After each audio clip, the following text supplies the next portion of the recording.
getting passed by multiple cars, as I mentioned earlier on. So Nuoff in a very precarious situation, but he often finds himself in these places. He doesn't qualify as well as he races. Up front, they are getting with Lee Aberdeen and Luca Varani, not very far apart at all here. But I just want to see how Alistair Haight deals with Marcello Kessler coming around the old hairpin.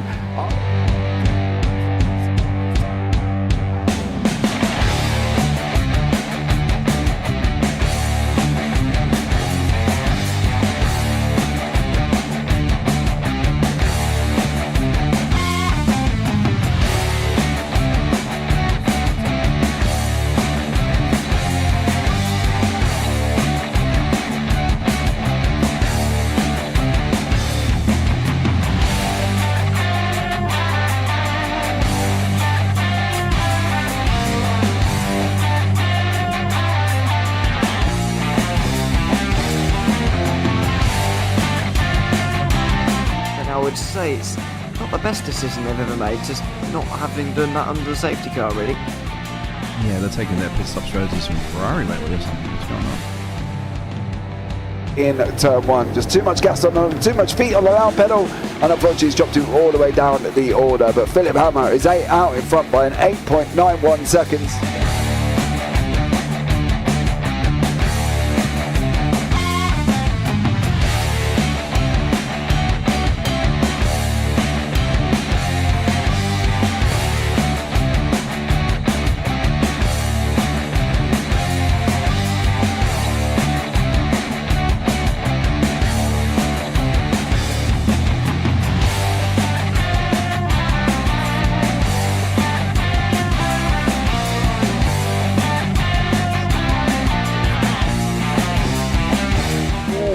Dan Michael is a wall there, sir.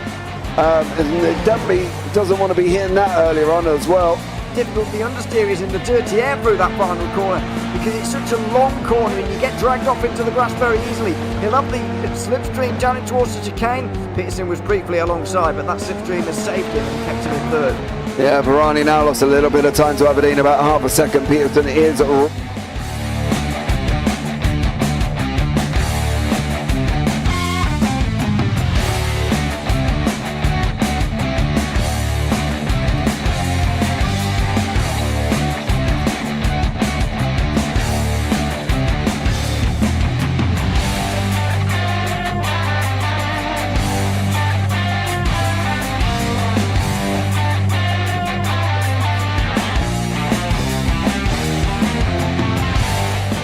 Pike's pushed Morton forward up ahead. He's got out of line. It's now Pike going to have a go at Werrell. Don't push him off. He's in the championship fight. Jack Werrell chasing down Carl Jacklin. Further down, Rob Williams and Chris Barnes. Sensational run outside line now though for the heavy braking zone. Around the outside goes the Audi R8. Look how much Miller's come back into play. Exactly. Miller's still such up. He's left on second and change. All of a sudden Miller's back in play.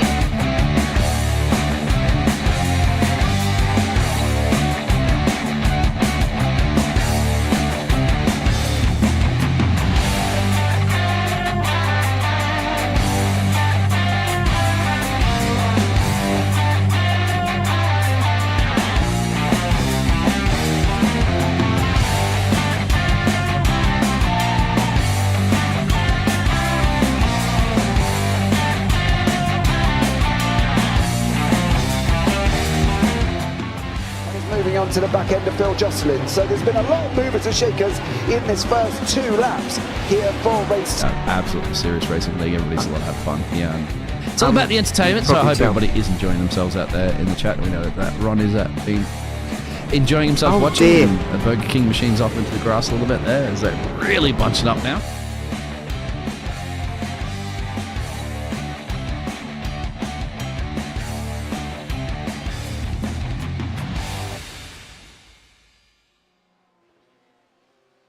Good evening, ladies and gentlemen, and welcome to the J2iCS GT in round 9 at Season 7, live from Imola. I am James Parfitt. I'm going to be joined in the comments booth this evening by one Mr. Howie Burrows, who's going to come along for me here as well. We have just come in and joined up due to some technical issues we were having at the end of quali, but we will be bringing the whole of the 90-minute race. Let's give you a quick rundown of the championship as it stands at the moment. Dickinson is out in front on 223 with Notovan on 215.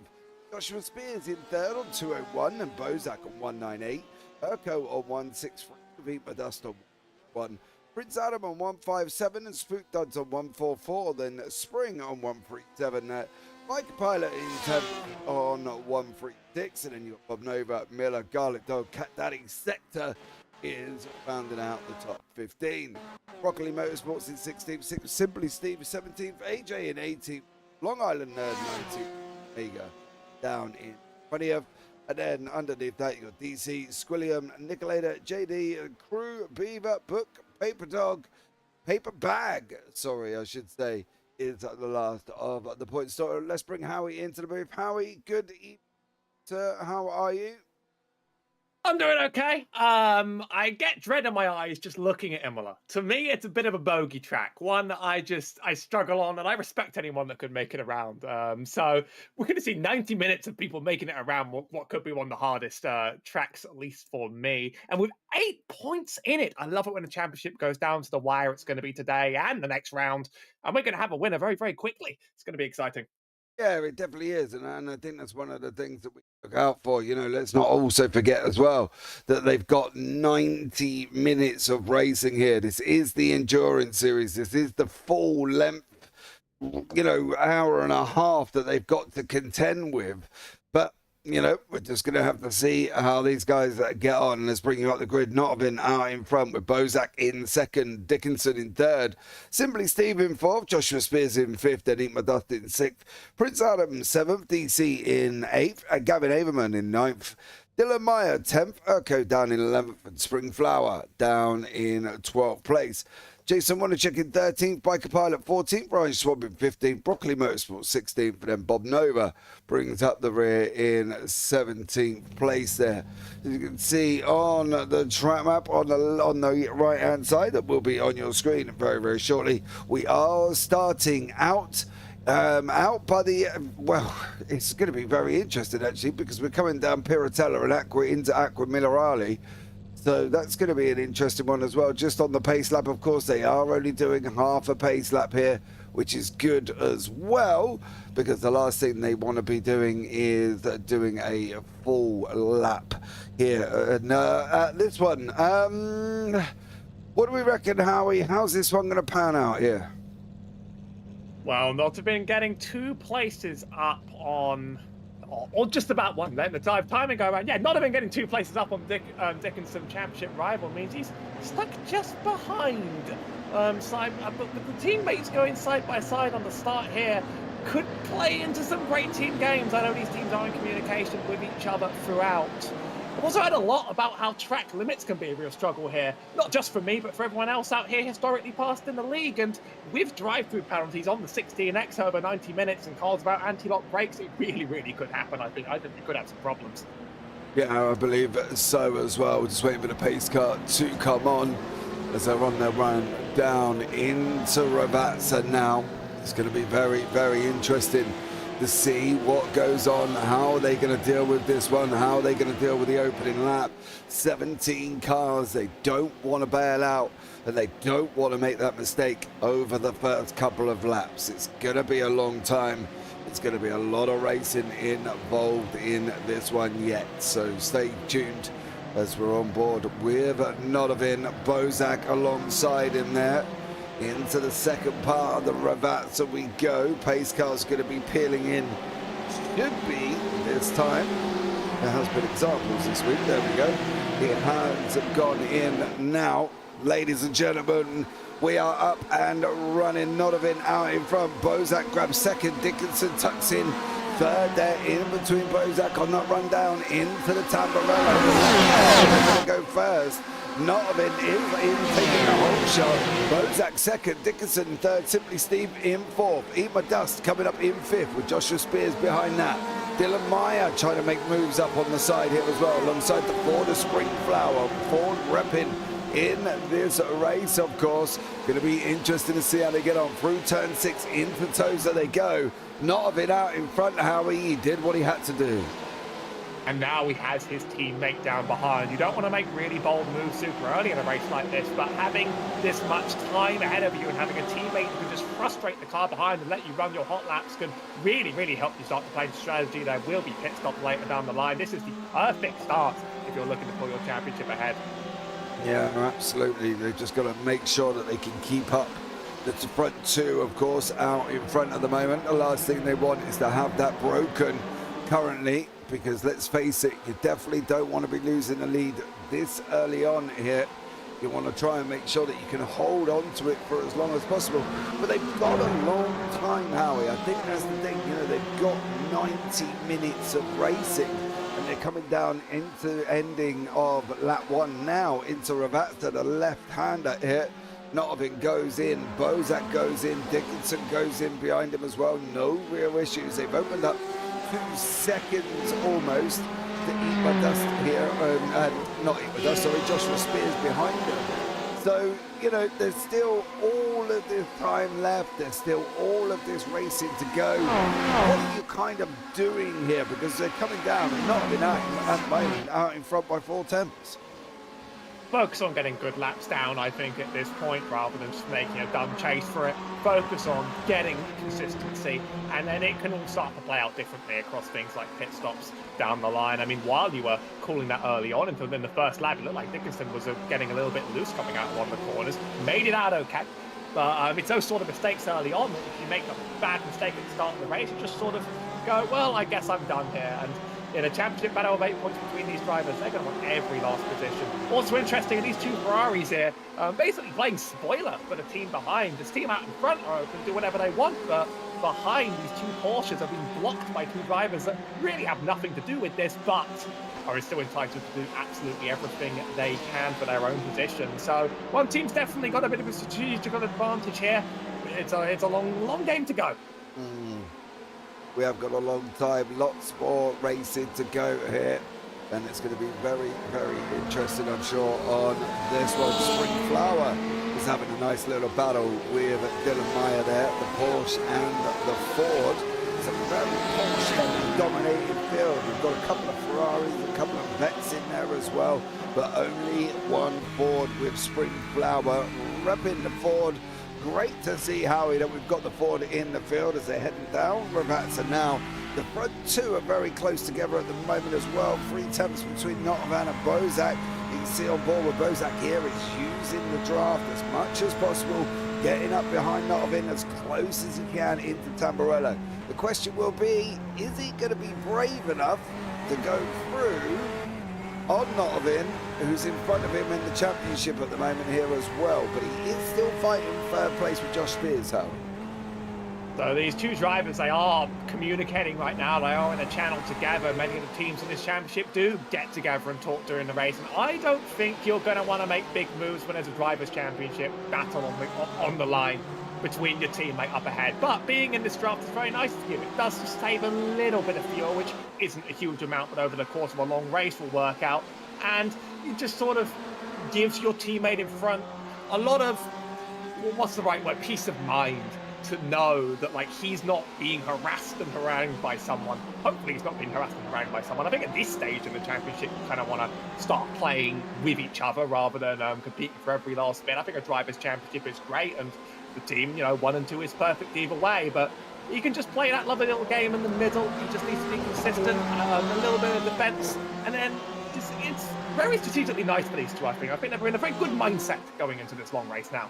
Yeah, these 2 Corvettes up front at the moment, Notovin and Bozak, both from the Night Racing team, of course. Bozak fighting for 3rd in the championship here as well. Notovin fighting Dickinson, he's in front of from the overall lead. He's only 8 points back at the moment as Notovin fighting away, clearing as much as possible. Eating my dust, sitting in behind Simply Steve. The 2 Ferraris start making their way forward. They've opened up a bit of a gap to the cars behind. In fact, Josh Spears driving out his own 2.7 seconds. Prince Adam is another 1.5 seconds. He's got a bit of a gap to DC. Then we got Gavin Averman in the Porsche with Urko, Dylan Meyer and Spring Flower, all not too far apart. We've lost Bob Nova.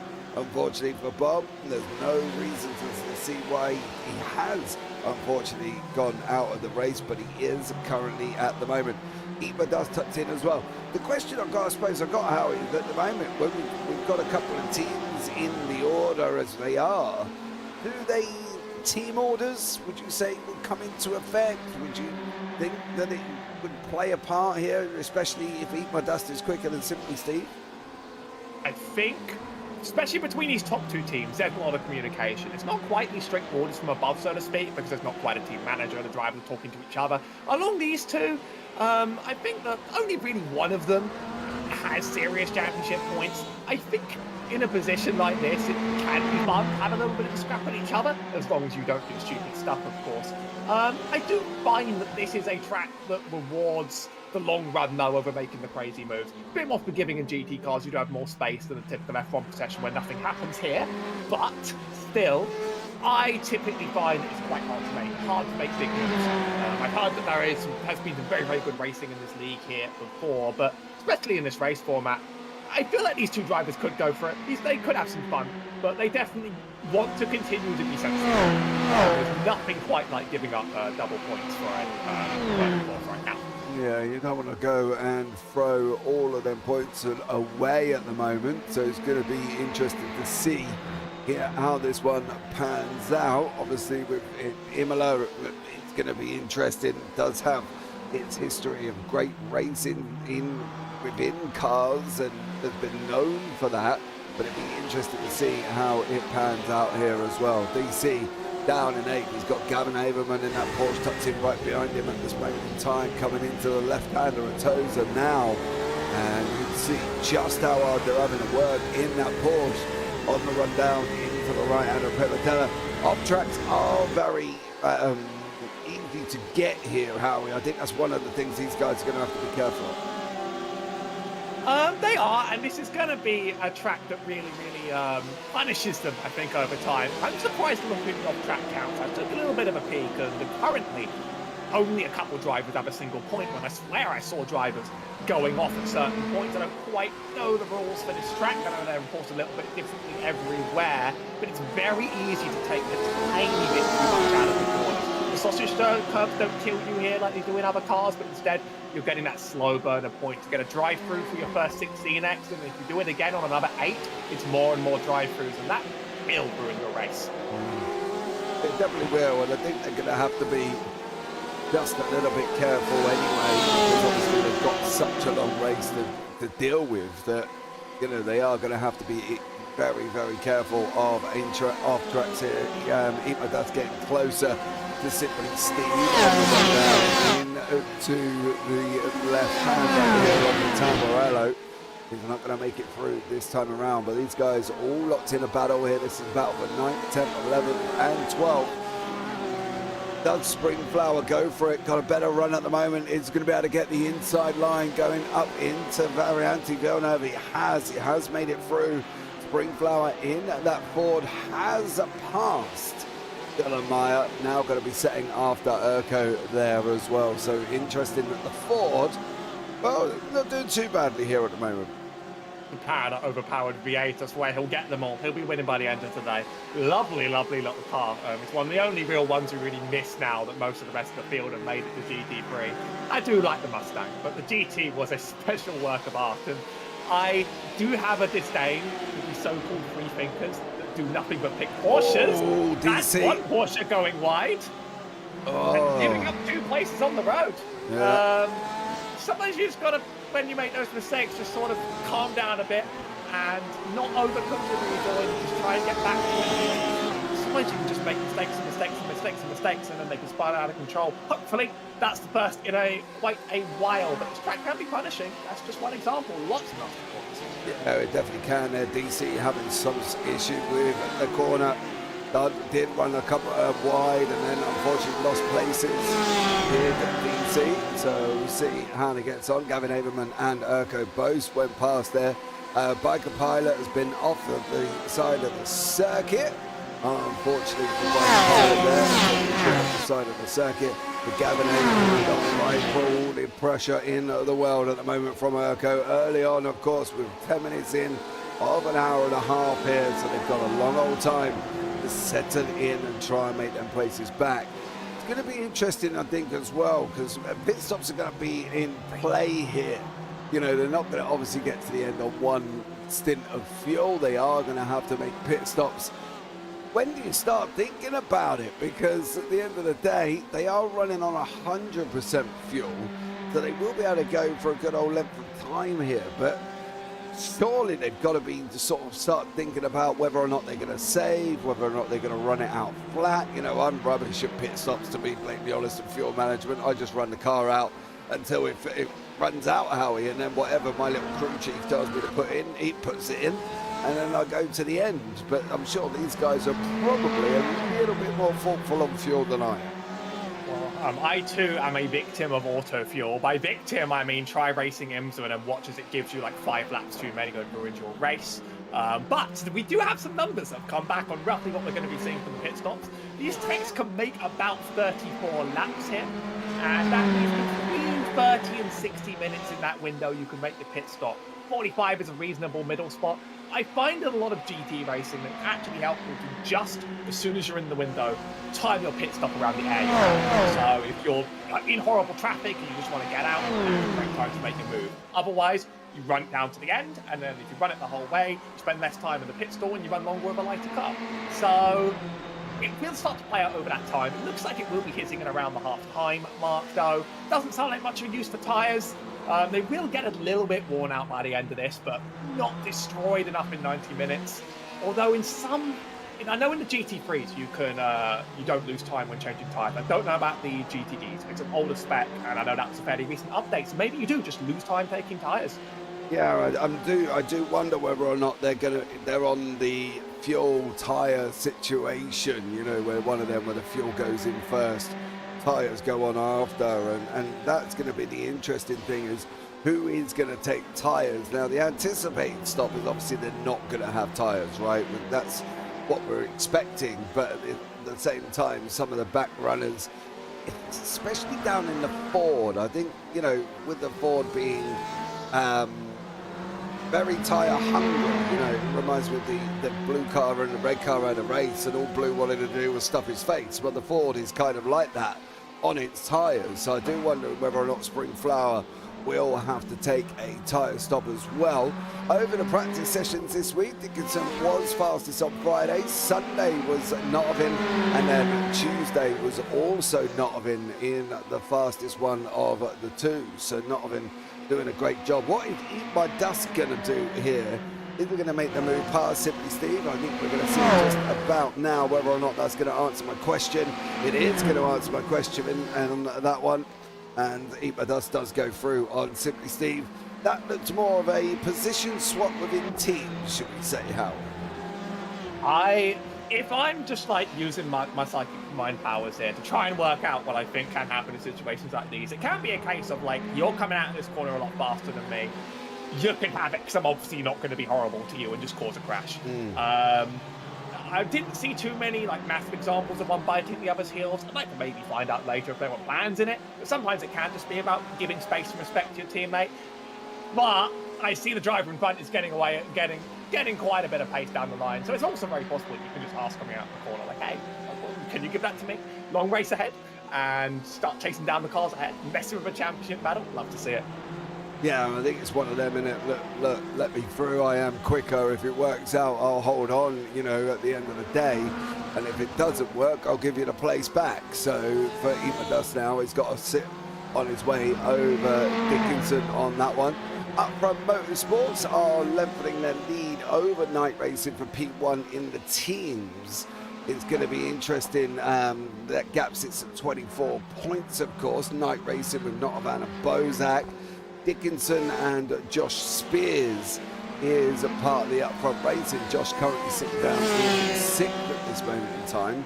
So we'll have to see how he goes on. And at the moment, Notovin and Bozak are going to be pulling in quite a few points over them guys. So we'll have to see by the next race in 2 weeks' time, of course, how they will go about that one and whether or not it's going to work out for them in the team standings, but Urko pressurising Gavin Aberman here. Porsche seems to be the car of choice here, Howie, as well. Now, I've got the Corvette, but then again, I've got the new Corvette in the GT3 as well. Have you had a chance to drive a GTE, and which car was you in? I picked up the Ferrari, and it's due to quite a long story with me picking up that same Ferrari for GT3 back in the day in an old iRacing life. In general, the Porsches just end up like ridiculously popular with any GT series around. Obviously, the Corvette being represented in the GT3 probably bumped down its popularity a little bit over here, but it's a wonderful, wonderful, wonderful car. People just really like the agility of the Porsche, and I think there is generally a consensus that it is very, very strong. This is now no longer a series that gets any real changes or balance updates. It's set in stone. It's an artifact. We're losing it to time, and we are seeing a bit of a meta converge. I wish to see some more variety here, but I mean, you drop into any GT race, it's all the same. It's always Porsches all the time. I kind of get it, but also I don't get it. Well, I think one of the reasons that he can get it here is Spring Flower in that Ford has unfortunately gone off the circuit. And for Spring, the back end of the Ford come round, and that was it. Too much speed carried into the turn there of the Tamburello. So sausage cars. Yeah, they are, and it's one of the unfortunate things on iRacing, I suppose. They do laser scan, and they are what is on the racetrack. You just got to know when to avoid them and when to take them, and I think that was probably one of the times for Spring Flower, Howie, that they had to ignore it. Some cars are better in it than others. I think we don't see any BMWs in this field completely abandoned, but that was a car that I always found was quite good at riding those curves, whereas those Ferraris and those Fords ride really low. You touch that sausage curve and you've been sent straight into orbit, just like that. I've already seen a few cars take these just a little bit and not quite suffer as much, but that Ford, when your car is that low to the ground, you have to be very, very scared of those things. You really start to unsettle the car and lose all of your progress. It can be very demoralising to make a mistake at this stage, but you just got to keep pushing, got to get back into it, not get tilted by the mistakes. If you get tilted by the mistake, you do it again, and you do it again, and you do it again. That's what I do in endurance racing. That's why I'm not here. Yeah, exactly. I do fully agree with you as well. It's always about getting your head back in the game after you do make a mistake. For Urko at the moment, he's got a tough choice here. Does he sit in behind Gavin Aberman and wait to get him in the pit stops, using to save fuel, or does he try and make that move currently for Urko? He's stuck between a bit of a rock and a hard place at the moment here, because obviously he's in perfect position to save that fuel, Howie. So does he do it, do you think, for Urko? Does he not do it? What do you think Urko is trying to achieve here at the moment in time? The lap times are bouncing in and out. Aberman was faster on 7 and 9. Urko is faster on 8, 10 and 11, but not by massive amounts either. So it's not like he's got the overall lap time pace on Gavin Aberman in front of him. Well, you're in the same car, you're on a bit of a tricksy track that is very much about exploiting mistakes. I'm sure he's going to look for a pass when it's available and when it's opened up. But you really, really need to open up your passes over a long period of time here. It isn't a track that rewards crazy dive bombs. It's that chicanes everywhere to kill your pace the moment you do. But it does reward sort of opening it up, getting better exits, and eventually trying to stick it side by side. He's looking hungry for me. He's looking like he is going to make that move sooner rather than later. Could even be into the next corner. That was commentators first out of existence. Sorry for killing the excitement. I think he's looking to set this up over time. It's only really just a few points where it's at its best. Yeah, definitely as well. And one of them on that one is not coming through Aqua Minerale. Is he going to be able to get him now on the way into Grassini? Not this time either. Now he's got that run down into Ravazza. I think the main spot is he's going to be coming out of Ravazza here. He needs to have a good run down into the Tamburello. Does Urko? Is he going to be able to tuck in? You can see over this lap itself on the sectors, they've kind of balanced each other out. Aberman sector 1 and 4, Urko sectors 2 and 3, and it's about 4 thousandths of a second between them. And if they come over the line, I don't think Urko's going to be close enough this time around. We'll talk about the draft. I don't think the draft is that strong, where they end up getting it close there as well. It's not open wheelers here, Howie. These cars are not light. They're quite heavy machines. They've got, you know, draft for days, but only when you're in a certain area. And at the moment, Eat My Dust and Simply Steve are in that area, and now it's the opposite way. Does Steve have a go at Eat My Dust here after letting him through a couple of laps ago? And there's nothing like some good rivalry between teammates, some good fighting. I think they are actually just trying to fight each other. I think they're giving respect when they're fighting. Otherwise, there'd be potentially a different play in here. My only two Ferraris doing their best out of the field for me. I know just during that battle a little bit earlier, the car behind looks like he's going to make it, and he makes a tiny brake lock going into the chicanes. Biggest difference between these cars and the GT3s, you can notice, is the lack of ABS. So some of these tricky corners, you just lock up one little, you know, tyre. It doesn't even necessarily ruin your drive, crash you, but it does slow you down and kill your momentum. And there's just so many tight chicanes, so many tight braking zones or areas where, like, it's so much easier in a modern GT car with that ABS. But that's also why people love these cars. They are challenging. They really, really do challenge you. And you can just look out for that little smoke coming out tires into these chicanes. That's not going to be the last time that happens, I think. Even when it's just not like a race ender, it's these tiny things that are going to give up pace on a track like this especially. Yeah, exactly. Don't forget next time on October the 16th, we have got Algarve. That's going to be the final race of this evening, of this season, I should say. It's going to be very, very interesting. Now, we've lost Dylan Meyer, and this is why we've lost Dylan Meyer here. What has he been up to? Oh, you're going to put that back end round, sir. He's got it all wrong there for Dylan Meyer. Pulls over to the right-hand side, and then unfortunately it does end up being out of the race. So Dylan calling it a day on lap 14, 22 minutes in. That's about how long I can last of driving a GT car around this track before I just park it. You know, I'm not even trying to insult the track, but I'm just saying I saw myself in him there. Same corner we just had a bit of a mistake in last time as well, so it's one of the trickier ones around here. Yeah, it's not everybody's favourite track, to be honest with you, and I think it's that Marmite scenario. You either love it or you hate it. And I think some of these drivers will sit back and go, yeah, I'm going to be able to do 90 minutes of Imola, when others are sitting back going, oh, not Imola, I don't want this. I don't like this circuit, I've got to be honest. I think it isn't my most favourite circuit. But then again, I'm a wide open Grand Prix man. You know, I'm a Interlagos fanboy, and that's my favourite circuit. Imola is definitely not. You put me at Interlagos, I'll drive there all day, Howie, doesn't matter what the car. You put me at Imola, well, yeah, I'm lasting about as long as Dylan Meyer, to be blatantly honest. But why have we lost Dickinson? He he's jumped to the pits, and he has not come back out. Oh. Is there an associated incident, or did he just disappear? Well, I am going to try. If you can't find it, then it doesn't exist. Very, very, very big implications there if he just drops out from that position.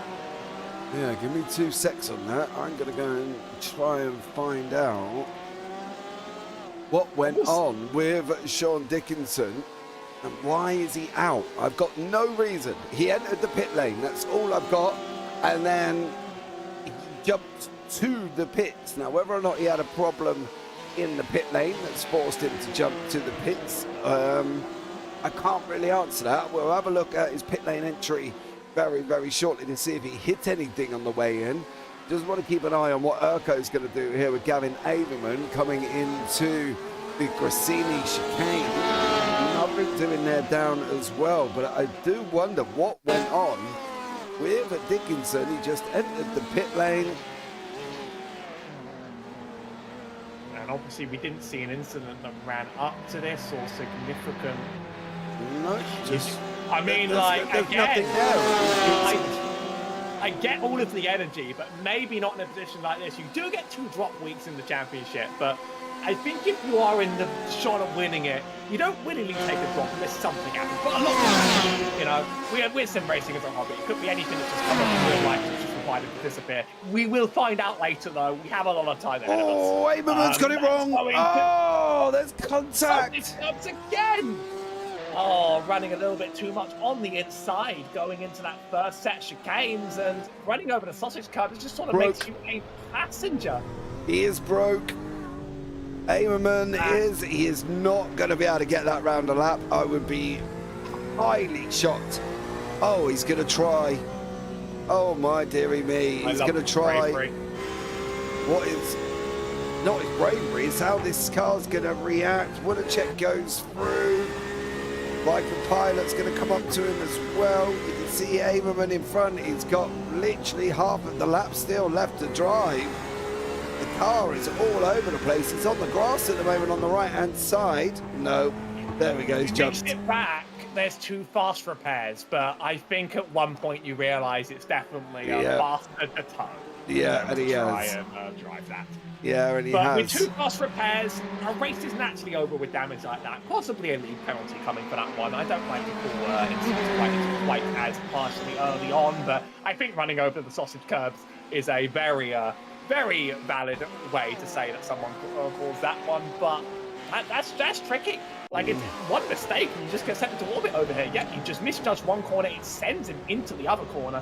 I wonder if the car behind actually took any small damage from that, so that might affect his long-run lap pace. He doesn't have a rival to run against, so it might get sorted out in the next pit stop if it happens, but that is frustrating. It's very frustrating. Urko is damaged. He's going to have the front damaged in that car, right? You can see it's compressed in on the front end. You can look at the Fanatec logo at the front and determine that is actually damaged, right? Because even me, I wear glasses. It's supposed to look like DC's Fanatec, where it's nice and straight. Urko's is a little bit iggly-piggly, right? Does it affect the driving, though? Is it the wheel damage? Is it something more serious? Or, I mean, it isn't really a track where drag's going to get you. No. If it makes you run a little bit Oh, he's right hand down. Yeah, there it is. It's probably with the pit window sort of like on the way in a bit, it might just be worth it to run it out for 15 minutes and then get that fast repair and keep going. It is definitely going to cost you quite a lot. It won't cost you more taking an extra pit stop for this. It does look drivable, so... You say that in the nicest possible way, Howard, don't you? He's driving it better than I would. You know, so... You and me both, buddy. You and me both. That one. So there we go. But it's Simply Steve, Eat My Dust, and now Josh Spears closing in. A half an hour pit stop window mark is coming. Simply Steve with Eat My Dust. Eat My Dust is pushing him along. I'm not necessarily sure this is the right thing. They've obviously swapped back, or they've passed. Simply Steve has passed Eat My Dust, but it does look like Eat My Dust has got a little bit more pace. Urko is into the pit, so he's got into the pit lane now, Howie, to get that out the way. Probably the best choice, to be honest. I wonder just how much is going to stop the rest of your race, because you might not have enough fuel to make the end of it. You might not. The windows are proximate, and we've sort of had to find out as it pans out as these things go along. But if he doesn't have enough to make it to the end for the next 60 minutes, then does he have to, like, stop again and then just completely ruin his race? It's going to get really, really tight to the wire. You might as well try going max and just fuel saving to the absolute limit to try and make it through this one, which still sucks. It's unfortunate that got tangled up in. I think Stuart will take a look at that one later, but I don't think it's the best mistake there. Yeah, I think you are right. Now, this is an interesting one from Dickinson here. We were talking about track limits, weren't we? And we were saying that they do vary from track to track. Well, here at Imola, they are very, very track heavy. And Dickinson actually got a drive-through penalty in regards to the track limits. His exact words were insane track limits. So, yeah, for Dickinson, he hit that 16x already within 20 minutes here, Howie. I know our timing software can be a bit iggly-piggly when it comes to off-tracks. It doesn't necessarily label everything that's happened. But for Dickinson, he got a drive-through penalty. So that's why he decided enough was enough with the Imola track limit. So track limits could play a massive part here, more than what we expected, to be honest. So forgive me for calling that there were very few drive-throughs earlier. That might have been a data problem because I have seen cars running wide non-stop, and now I know they're all counting. And with one that early in a race like this, I mean, I will tell you now, yes, the track limits here are absolutely insane. They fix them at Spa, they can fix them here next. And it's so easy to just rack them up by slightly crossing over into that green. I think it's half the car pretty much everywhere, including corners that otherwise would go wide. In that first chicane especially, it's very easy to wash wide. And yeah, I mean, I can imagine just getting that early on and thinking, I don't want to deal with this one anymore, because then once you get first drive through, it's 8 for another drive through. And at that point, like, you're spending more time in the pits than you are racing. That does have huge championship implications. In fact, it could may as well wrap things up. Yeah, but we'll swap them over. It depends, obviously, what he does for Algarve. Dickinson, and as well, there is a bit of an uncertainty whether or not he's going to turn up for Algarve. So we'll have to see how he goes on that one. Would be a good time as well right now while these guys settle in to shout out Designers Home at Gallery, our sponsors here for the Endurance Series. Get ready to embark on a design journey like never before with Designers Home Gallery, your premier destination for all things flooring. Go and check them out at www.nouglyfloors.com and check out Design Home Gallery there as well, the sponsors of the J2iCS Endurance Series. So much love to them on that one. If Dickinson doesn't come out for Algarve, that's going to wrap that up for Nottingham before he even gets there, right? You know, don't get me wrong, Dickinson's got two weeks to think about whether or not he's going to turn up. But at the moment, Nottingham's in prime place here to take this championship. Well, you do have 2 drop weeks, and I am now going to investigate where the drops have happened. You can drop a 0-pointer if you haven't, had any other 0-pointers up to that point, and then it's all wide open. But right now, that means that right now the emphasis on driving like Nottingham is finish consistently twice in a row and hope for the best over here. It has implications on the teams championship as well, because the drop weeks don't affect the teams, and that is one of these up front cars now gone, and the other one is stuck. Yeah. Between 2 teammates having a very good time among themselves and some great racing. And I gotta say, these GT cars do sell this track a lot better than modern Formula 1 does. Like, they can't drive there, but these cars have been able to drive it, and they have been able to impress. It doesn't help to get stuck behind. I don't even think these teammates are playing like keeping behind strategy. I think they're just playing, we're battling each other, and you're the third wheel. It's nice to get front row seat, but you do want to get past this sort of thing eventually. Yeah, it's like going on a date with your best mate. You know what I mean? Let's be real about it there as well. You don't want that third wheel. I've never actually been in that situation. You know what I mean? Over me 47 years of life. So, yeah, quite lucky on that one. But poor old Josh Spears is playing that third wheel at the moment with Eva Dust and Simply Steve here. I don't know, for me, Josh... Yeah, he's got the pace 16, 17, 19. Need my dust on 18 and 20. Does he really need to make the move though? How do we think? Or can he try and do a little bit of a pit stop strategy, jump them situation? I think it's worth a few laps of trying if you think you can, but you do start losing time if you're held up. It's wise to like that at least another 5-10 minutes just to make sure that you're good on fuel the other time around. But at the same time, on these tracks where it's hard to pass, you do just get stuck. And it's becomes a bit of a game of do or die. No one's done any scheduled pit stops yet. The only stops we've seen are sort of out of these drivers' hands. Once the first scheduled one rolls in, then we're going to start seeing the strategy game as these two Ferraris look like they might try and make a move again. Well, not quite, but almost being run into the rear there. Early braking, Josh Spears just about getting out of trouble. I can just see the off-tracks racking up right now. It's just making me sick. Yeah, I think that's the thing. They are going to be off Right track. there. Yeah, Right there. yeah, I know. Off tracks are plenty. So they're only playing with 16 drive-throughs every 8 after. So they're going to have to be a little bit careful. Josh at the moment tucked right in. See the Ferrari in front of us at the moment, and is he going to be able to make the move? Is he not? Don't run it. Well, there you go. That's probably one, to be greatly honest, with the way the system works. I think that's probably one of the only down. Oh, he's got that wrong. Oh, are you going to be able to make it through there, sir? Are you going to be able to make it through? You're going to pull out. Here we go. Oh! Yowzers. Just when you think you're getting something going here, a chicane shows up.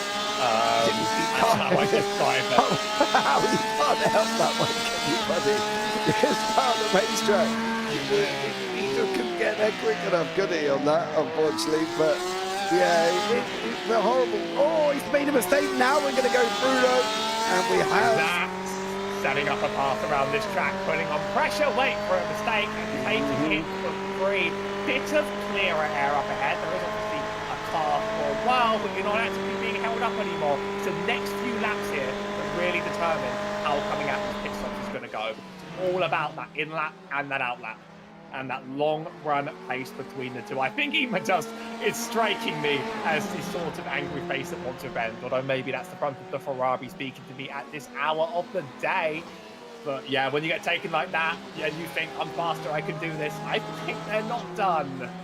No, definitely not. I don't think this battle is over unless Josh all of a sudden opens up that power of that Porsche and pulls away, of course. But you never know. On that one, we've lost Dickinson, Maya, and Bob Nova never actually took the start there. So Bob, unfortunately, on that one didn't actually take to the start. Dickinson, obviously, we know about. Dylan Meyer, who had an incident earlier on. So the car's getting quite spread out. But you can see the pace of Josh. He's pulled out nearly a second, Howie. Maybe Imadus was holding up Josh, and now he's making gunfalls for Simply Steve there. That's always the nature of tracks like this. You're getting held up, you make it happen, you get a little bit of that air, and then you get held up again in these sorts of battles. Who blinks first on these pit stops is going to be the next deciding factor, I think. Just looking at the championship standings and the drop weeks as promised, by the way, it looks like Sean Dickinson has, I'm trying to check this, has another week. If he drops this week, it brings Mid-Ohio back into the schedule, which he sort of points it. And then if he runs next week, he has a full season's worth of points to run with without any 0 pointers. Meanwhile, behind him, Notovin looks like has made and finished every race and scored points. So any drops are just the bad weeks coming in. So there's still a battle on if he returns next week. If he doesn't, it could be a wrapped up championship. But it sounds to me as if there's other leagues going on, there's work to do, there is life permitting as well. Some things unfortunately have to come first. I just enjoy it when the races are good around it. Everything else is just a bonus, so no pressure. Yeah, I think that's the thing. IRL, there's a lot of things we can't control, you know, and I'm in that position where in an ideal world I need to control everything, right up until my ISP supplier turns around and sends me an email and says, just to let you know, due to maintenance, mate, your internet's going to go down from 7 p.m. in the evening till 5 a.m. the following morning. Not good for me, considering, obviously, I work pretty much every single night. And however, due to that, I did end up having a night off, Howie, last night, because there was literally nothing I was able to do without the internet. And that's one of the things when you're doing things like this, you know, there's a lot of things taken into consideration. Power, you know, Electricity is one of them. Disconnection of equipment is another one. Internet going out is another one. You know, all of these things that we rely on to do that racing, and sometimes it's beyond our control and it does end up going out. So, you know, and when you're trying to race for 90 minutes, there's a lot of things that can go wrong during that period of time. And at the end of the day, we do it as a hobby right now. So you do it while it's fun. Sounds like he also has other league obligations to make down the line as new leagues are just opening up and starting. And even does some work in the GTE setups, as some of the later tracks never got GTE setups. These cars are well and truly dead. So wishing the best. No matter what, looking forward to a good race, no matter the implications for the 2-hour special for the next race down the line, as we are about to enter that phase of this race where the strategy starts playing in. Still no scheduled stops, but we are very, very close now. This could be the first pack to do it. Yeah, absolutely. I think that's the thing. They're going to be seeing how they get on. Are they going to be the ones to jump first, I suppose, would be the kind of question. So, yeah, the pit stop's going to be longer than that, so it's not like the front two of Nottingham and Bozak have got pit stop gaps to be able to take a pit stop and still come out in front. You know, Steve's only 16 seconds back from the leader, so depending on when he decides or what he decides to do, whether or not he's going to go in or not, it will end up, well, if he goes in later than the front two, Howie, it will put him out in front. Depending on in-laps and out-laps permitting, you can definitely get the jump on people just by getting in bad air. It doesn't look like he's in bad air right now, though. It looks like he's sort of just about got that gap in the middle that allows him to run at his full pace. Simply Steve does sort of control this, though. Simply Steve is in full control of the proceedings and currently scheduled to put a Ferrari in the top 3, which I like to see lock out the Porsches for now. No bias, no bias. Not happening. I mean, just once for a treat, just get him in there. I don't know. Josh Spears is very fast. Yeah, and I feel like there is a battle on the cards. I think that's the thing we got to take into consideration. You can't discount Josh. He is in the car and he is driving, and he is the sole representative at the moment as well. So let's give Josh some credit, and I think he will look at trying to get as many points as possible, whether or not that's with some insane pit stop strategy or whether or not he's going to be able to get it done on track and put pressure under Simply Steve. We're going to find out as this evening goes on. We are breaking into that 45-minute mark. Yes, 45 minutes gone already, and we got 45 minutes to go on this one. Pit stop windows, well, they should be happening anytime. Literally, we're waiting for the first one to jump to see who's going to be able to, who's going to make the move first, I suppose, Howie, on that one. Who's going to be brave enough to come in? Who's going to hold on and see where they're at? I think sometimes I would normally react to the person in front if I know the group of cars I'm racing. Sometimes, if you're sort of like the car in front stops and you think, I know I'm faster than him, then you try and play that overcut. I just looked at the tyre situation. There will almost certainly be no tyre changes, because in the GTUs you do lose time while taking the tyres compared to filling up the field. And this length of time, you can just about, if you're sensible, make it happen. Everyone's going to fall off at roughly the same rate, but they are quite durable tyres that don't really disappear very quick. So it's going to be a quick fuel run in and out. If you're just stuck here and you see the guy in front pit, you either try and play the game with him on the pit road, or you think, I'm faster, let me get that better lap before my end lap. And then if you do a better in lap and a better out lap, theoretically, you're up ahead. He is now running into that range of Simply Steve, what I would describe him as being held up. Now we're in about, I can't run my full pace because you're in my way sort of territory. I'd be very curious if he actually goes for the heroic path and tries to take control and initiative of this pack before the pit runs. He's definitely got that long run pace. He is definitely faster. And even able to force one into counter mistakes, we see it cross all the way over the chicane, actually. Completely misjudging that one. Definitely more drive-throughs to come. I just don't know when they're going to happen. Yeah, exactly. You see over the last 4 laps here, just Mr. Josh Spears has been quicker than simply Steve. He's pulled out. I'm going to try and do some maths. About 7 tenths at the moment. So Josh is absolutely flying here. What's he going to get on this lap? Is he going to get by 4 tenths on that one? So yeah, Josh moving along quite nicely. No, to be honest, if he went for the undercut, Howie, I would expect him possibly to still come out in front here, because clearly he's got the pace now over Steve, and he's got to look back and think, how am I going to do this? Oh, saying that, he's just lost pace on that corner, to be blatantly honest with you, but that's, you know, unfortunate on that one. But if he tries the undercut, Howie, I think he can make it work. He's definitely got the pace over Simply Steve in front. He's definitely a fast driver at this point. It's interesting though if Simply Steve decides to hang it out, whether you do go for that pass. If you do, now you control the entire pack and the entire pecking order, and you can sort of do what you want both before and after your pit stop and not really bother. I think every lap is going to be a guessing game now. Every lap is going to be a what's what they do they, don't they, do they, don't they sort of game. I think there's a good argument to stop it now.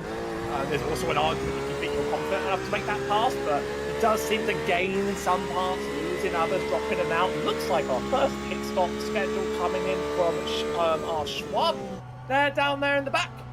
Probably scheduled. We didn't see much else suggesting otherwise, so now I think the window is about to explode. Yeah, I think you might be right, but the question is that car's going to go up on the jacks there? It's not going to happen. You get the feel when you go, I think. You reckon? We'll keep an eye on this one. Old Mr. Ryan Schwab there, the old garlic dog, as you can see. Nope, no tyres, just straight out fuel and run.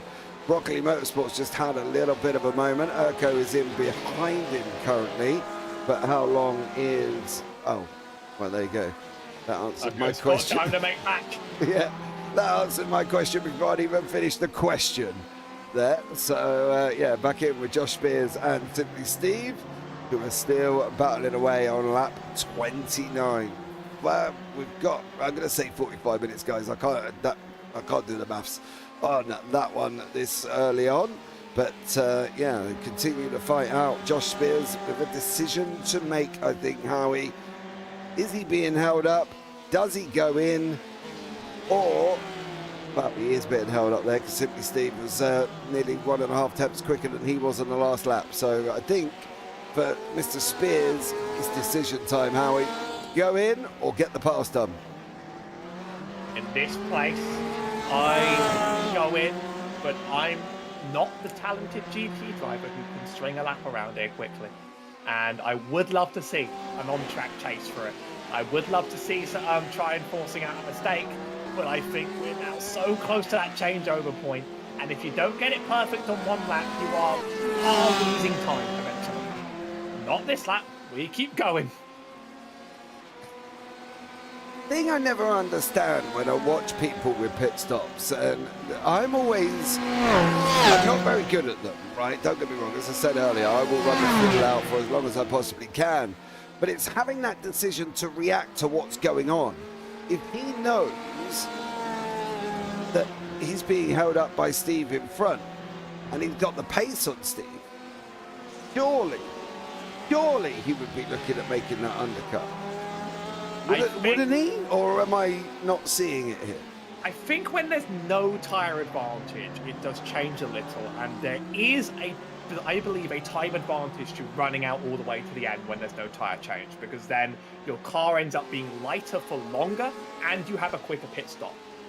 Whereas if you sort of go halfway, don't even use the whole fuel tank out, fill it up to heavy again, have a longer stop, it can affect you, and I believe you can second starting fuel in this series. So, you know, there's all sorts of parts of that strategy that we don't quite know about.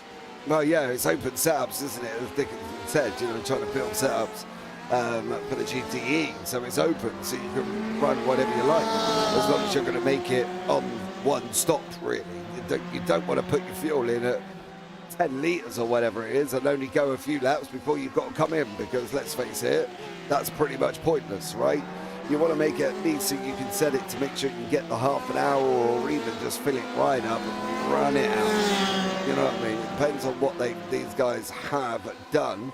There is a back marker in front of Simply Steve there.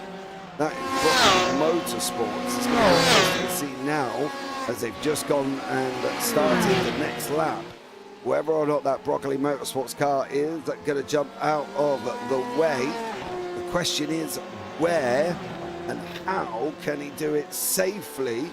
I'm probably suggesting getting through Tozer and maybe removing yourself out of the equation after that, because the other guys are getting closer and closer here as well. Here we go, the back markers coming into effect for Mr. Spears, for Simply Steve. Broccoli should be... He's got to be paying attention, right? Or am I not? This league does have blue flag rules, but it extends to just not blocking. And sometimes running your sensible line for seconds like this is the most sensible thing to do. It's still going to hold them up no matter what here. But it's very hard to even mount these passes when someone's trying. Both cars tucking in so close behind. This could be an opportunity for a pass from the Porsche behind. He's hugging the back of Simply Steve right now. He is absolutely on that bumper, and we are getting closer to these final two corners that set us up onto the start-finish straight. Passing will happen here if it happens at all. Yeah, well, let's see what happens here. Is Steve going to peel into the pits? Is Spears going to peel into the pits as well? Or are they going to try something different? Is one of them going to try anything different? And neither of them have gone in. So he's just waiting to cover off Steve. I don't see the advantages of that. Don't get me wrong, because at the end of the day, I don't see any situation that's going to work out. Josh tries to go round the outside, possibly into Tamburello, not getting it done. Steve again losing time. I would have ducked myself out of the way if I was Mr. Spears by now. And got to made that pit stop, Howie, I think. There's a real benefit to being the car in front here, I think. If you could then have an extra 10 minutes of just like running the car out dry, especially if you're fast, then you might be out so far ahead, especially if you don't think you're going to catch these Corvettes up ahead. If that's basically not the game, 16 seconds down the road, it's basically you versus Simply Steve for this third position, and everything else is a non-factor. And everybody has that hunger and that drive in them to settle it on the track as well. We can't forget the animal instinct in all of us to just get it done. If you can get out in front and you can control the pace going into the stop, then you could have all the cars. He's almost made it work once, but he's forced to the outside going into turn one. He's so close to doing it again. Every lap now is an opportunity. I do agree, but I think at the end of the day, for Spears, he's got to do what's best for your race. You can't, I don't know, Howie. I probably would have tried to get out the way here. They're going up and down through Rabatza now onto that start-finish line again. Both men still carrying on, and I don't know if it's for Josh Spears, if that's the right thing, if it's the wrong thing, if he's going to cover him off, he's going to try and go around the outside again. Down into turn one. He's got to be late on the brakes for Steve. He's got to put that block in. He did. A bit of argy-bargy on the way through. Steve and Spears. Spears looks like he's getting the exit of Ravazza. Steve looks like he's more confident on the brakes and later on the brakes in that Ferrari. Where do we go now? What does Josh Spears do on this one? The inside line controls that first corner so much, and Steve knows where he needs to place the car to be about the most annoying driver in the world to be in front of. Already a little bit of contact just once. Every corner and every straight is an opportunity. Josh Spears still stuck underneath. I think he's getting closer and closer within 1.5. Just not quite it for the braking zone. Still, he's so close that now you almost don't want to give up now. It's a gambless fallacy, Next turn's going to be the big one. There's still just, I think, a gain on the table for this, but it might just be hot-headedness, and it could just be the reasonable thing to make the stop now. Everybody's starting to drop into the pit lane right this moment now. Quite a few cars, one after another. Then just a lap 4 behind, so you know, any corner now could be the one. I think they're running into the last possible point they can here. 2 more corners, and we either get an epic chase or we finally get our pit stops. Yeah, well, gonna find out through Ravazza now. And there it is. I still think that should have been done a couple of laps ago. I've got to be honest. I think there's a bit of a competition desire in us. Oh, I want to beat them on the track first. I want to beat them on the track. The upside is so there. But Stimpy Steve has played that game absolutely perfectly in making his opponent back out before him. Where we come out now when Steve comes out the pit stop decides everything, as he has been the most frustrating car out in front. Provided both cars made entry properly here, they'll come out in the right way, although many of us have made mistakes on pit roll. We'll be taking a check out of that. As now, not to bit of Bozak, knowing that their biggest rival is gone, probably not even playing team games anymore, 7-second gap, they're just driving away into the distances. They are going to be racing on pit exit, way closer than they were. Possibly a bad pit entry for Joshua Spears, because he wasn't that close before now, and if he gets attacked to the inside of turn 1, this is an absolute disaster. Just about able to stay in front. It's gone! Time has been taken. Oh, I don't know if taken out was the word. I think Eatman does. Just taken. Right, we have to. Oh, there was the most minimal amount of contact on that front end for Eatman does there. It looks like a tough racing incident. A tough racing incident there. He had every right to be there, but it's a tricky corner to stick it side by side in on the best of times. And, well, not too much harm, too much foul from that. Simply Steve makes a stop now. It's about whether Joshua Spears can come out ahead. Every corner and every apex has to be perfect. It seems to be quite a long pit stop, even with this fuel. We'll be looking at the 2 side by side as they come out of pit lane. This decides the entire rest of the race for the 2.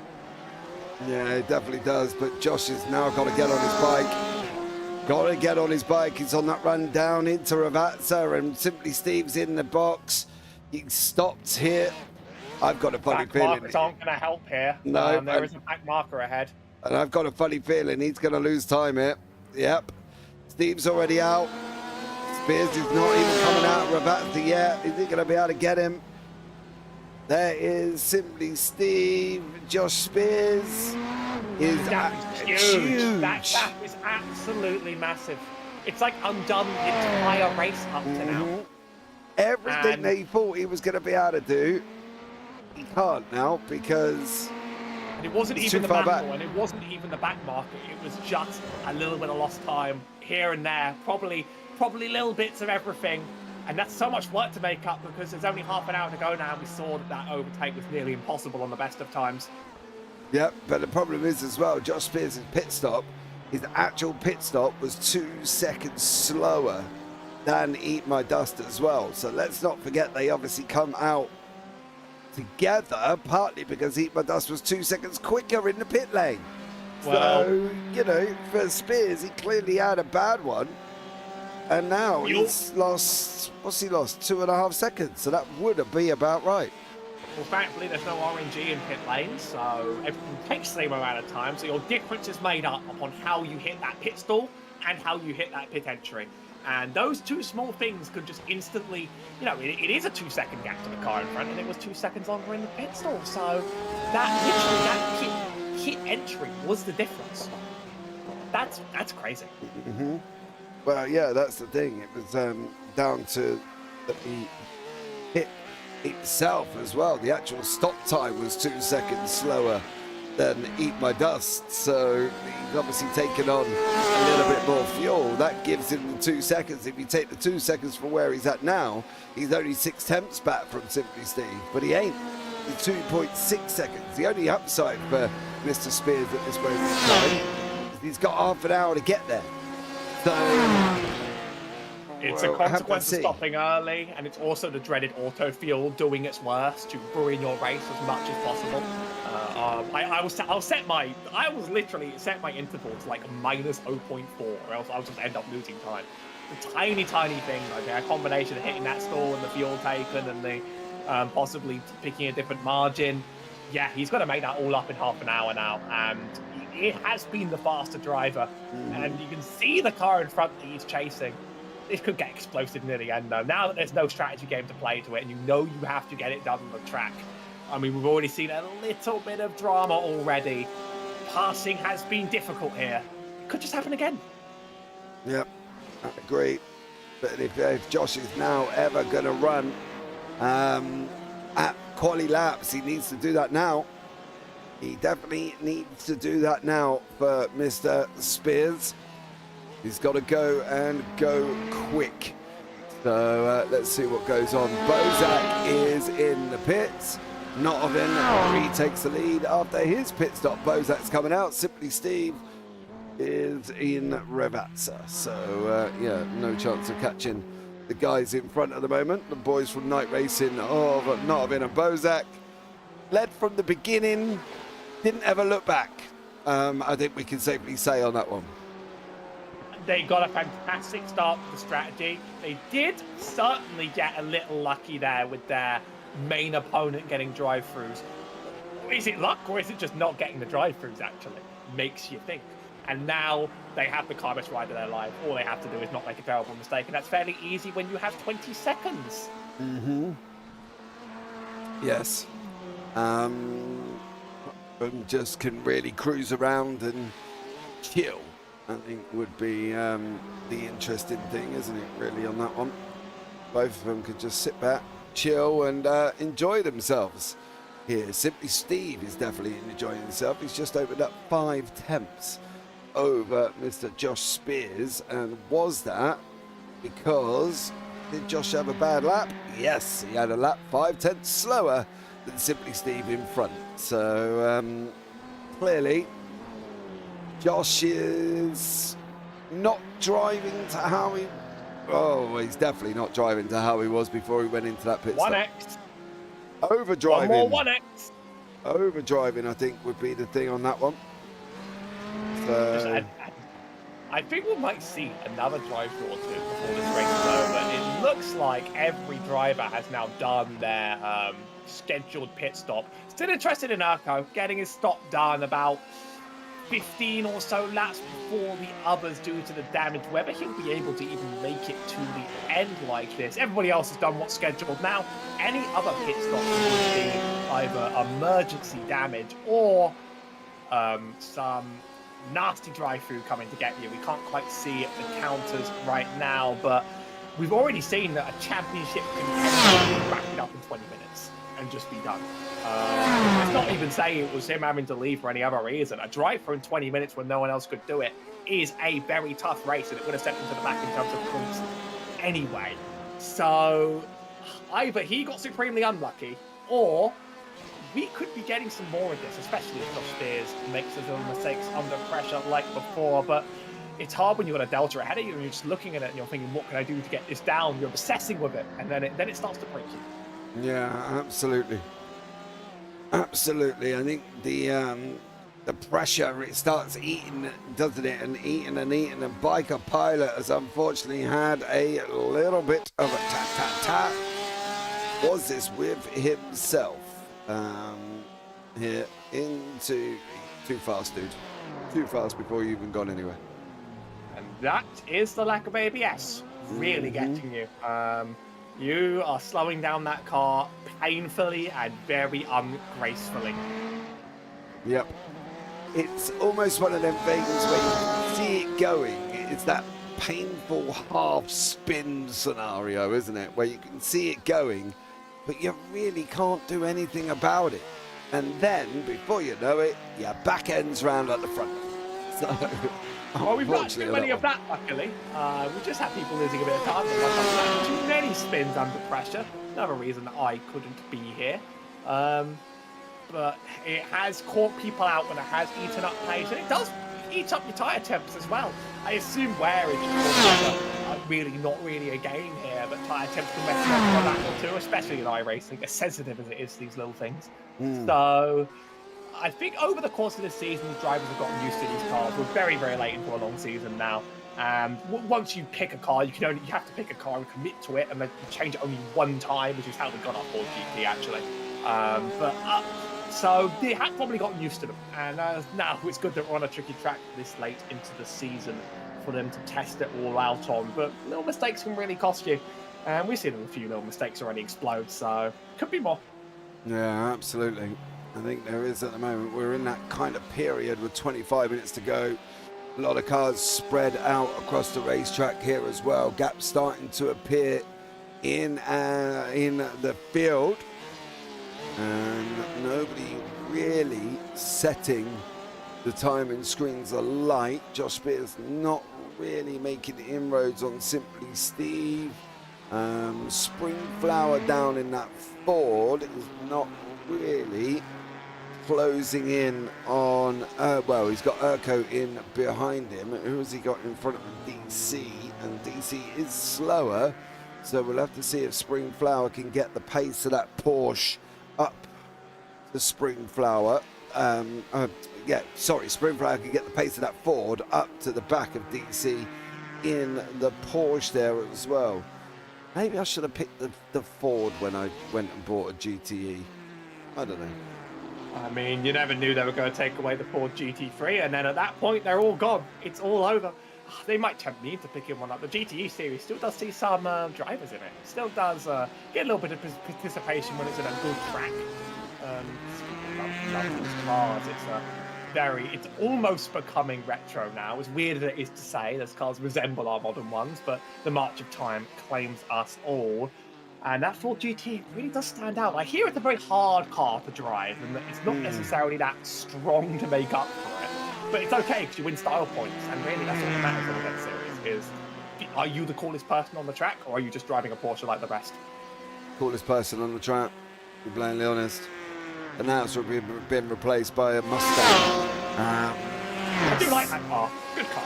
Yeah, the pace of it is exceptional. The handling of it, yeah, can be a bit up and in. Well, is hit and miss on. I think on how. I think a lot of it is your driving style. How it is like anything, right? If you've got a heavy right foot, and you're not making much inroads in the car. If you drive it a little bit more, should we say, sensible, you might be all right. But yeah, I don't really know. I think it's a big hit and miss on that one. Because it got BOP'd out of existence immediately in real life because they were scared of it. They were scared of the strength of that car.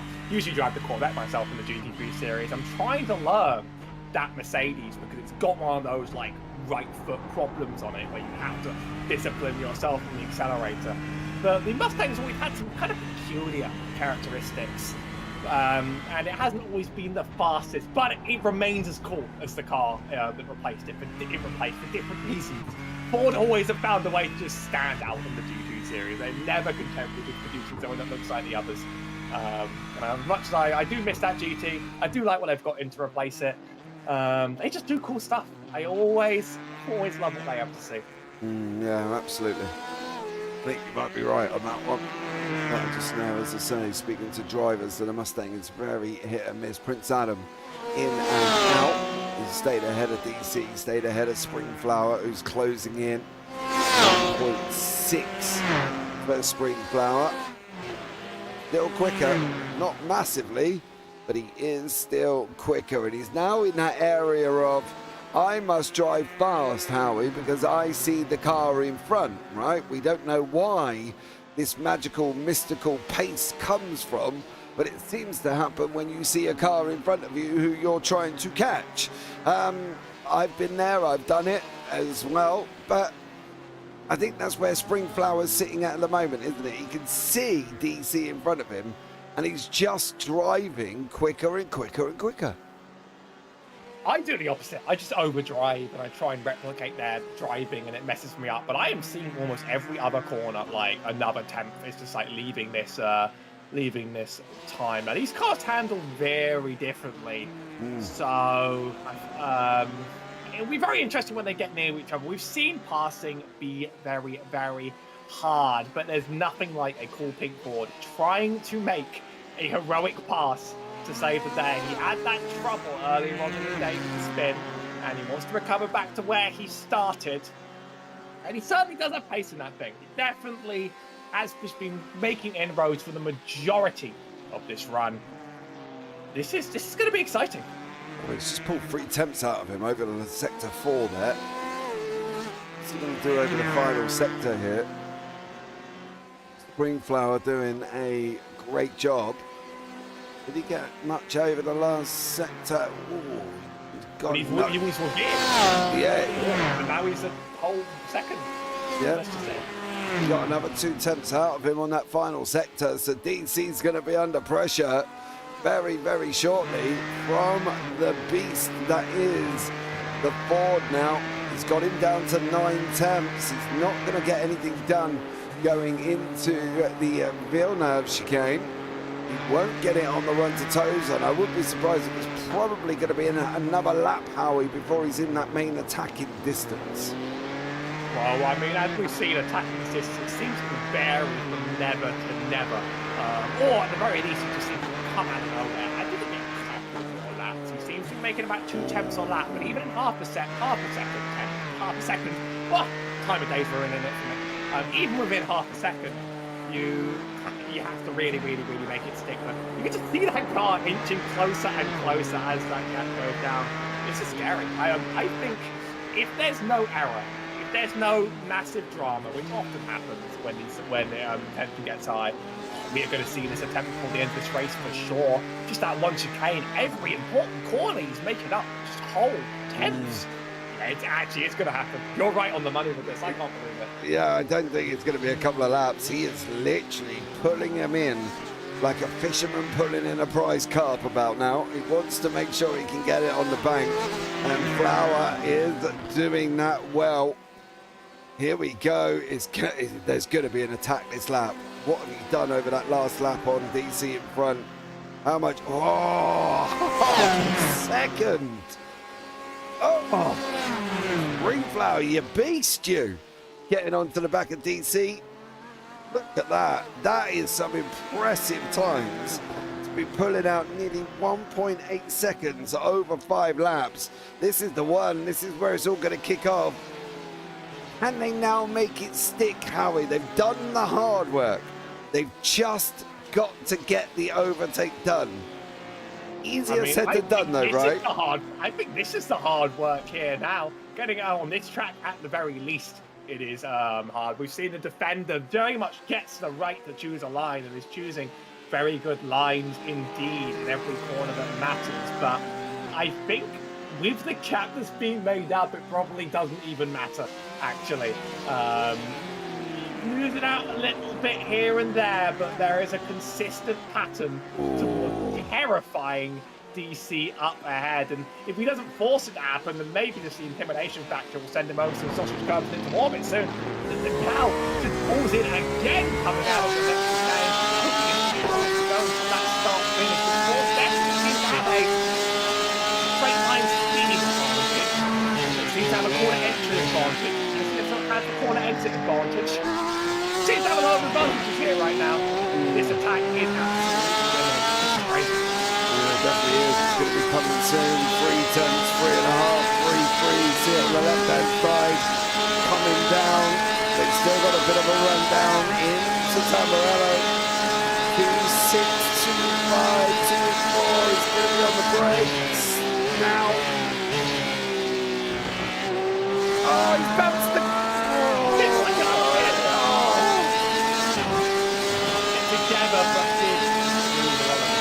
Exchange.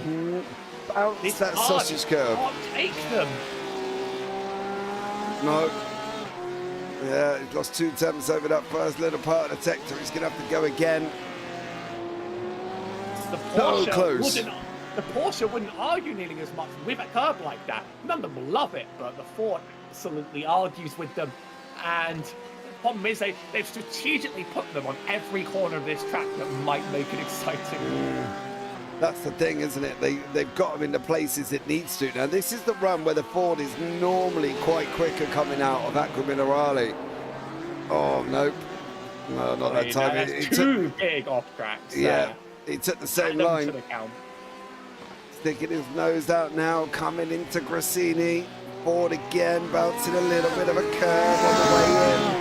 Porsche not doing that again. The Ford's not quite got the run. Coming down into Ravazza now. You can see DC Ford about defending there as well. Is Springflower going to be able to make it? They've hit each other. DC locks up a little bit, takes a slow entrance into those corners. He's taken a bit of a beating for it. Both cars staying on the road, but I think both drivers are going to be very, very frustrated with that one. Both not really anticipating what the other's going to do. Look at the brake lights on that Porsche. That's almost reset this battle now. It's going to take a few more laps to set this one up. 15 minutes to go. It's not many laps indeed. I told you that was going to be drama. I think there is certainly going to be drama, and I think we've got even more of him now. He's not made that happen. The blood is going to be boiling. I'm wondering there as well. I think the Porsche may have just got a little bit locked up and then just, well, had nowhere to go for the spring behind it, having so much more speed. Wasn't expecting him to be hard on the brakes, and unfortunately, bash into the back end. But yeah, you can't be, you don't want to be taking too many knocks on the back end of this one. So let's see what run he gets out of here. He's normally so much smoother. It's going to be job done, I think. They're going to be running side by side. Oh, this is not a chicane. Nope. Springflower goes through, gets the job done. And now I'm half expecting Springflower to pull away. Those two big anti-cuts were taken. This car always does it. Has scared me a little throughout this race, but after all that, it just being as simple and clean as that, he's already put out a whole second on DC. That really is now. This really is now the clean air advantage. It could just be playing out in front of our eyes. Both cars have a bit of damage on the aero, probably equal, probably not really ruining their runs. That second gap being pulled out immediately is very much that big gap between the two. It's going to take DC a lot to fight this one back. It's not impossible. We've seen weirder things happen on the track here today, but a very long setup overtake after an early mistake sends him back and finally gets his places down on the road. The question is, can he drive at the pace that they were driving at to get away from DC, right? Because he's got nobody to chase. Now, Ryan Schwab is in a nice little bit of a battle with Averman here, and then I can't even justify what went on there, to be blatantly honest. Was there contact, or did that? Well, that's one of them. Car getting horribly loose. Yeah, that's Ryan Schwab getting it all a little bit wrong. But has he got? But then it does that, which is even weirder. That's not a normal line. Is your car damaged, sir? Not seeing contact, we've not seen that, but making one mistake heats up the tyres, it makes the next mistake happen, it makes the next mistake happen. Wouldn't be surprised if that was just a little bit of one after another tilt to sort of get into you on the traction control, messing with your brain. I know the Corvette GT3 can be squirrely if you're not on board with it sometimes out of corner exit. It is a trait that could very much be carried down, as Rainflower must have picked up a drive-through penalty after clearing up that overtake, and he's in the pit lane. There wouldn't be much reason for this unless he's been forced to. Sent all the way back, and he might even lose out to Erdco after all of that. Oh, it's the second victim of the track limits at Imola. They were going to hit someone. Just absolutely sent back off all that work, but I forgot the contact between the two cars counts as 4. You can easily push you over the line. Oh, it's so preventable as he now comes up on the race leader, just about getting in his way. Sent so far, but that has got to be more frustrating than everything that's happened up to this point. Spinning, making it back, being sent from the pit lane. A day to forget, quite possibly, despite fantastic driving, still a day to forget. Wow. Man. Speechless. Because they have driven so well so well. This track is so punishing. Oh, and they're so inconsistent from track to track. It drives me physically bonkers because it's that's a tilt. Oh, he's lost it. Have you seen what they've done to New Spa? It's all four wheels on all the non-tarmac, and it's so consistent. It's beautiful.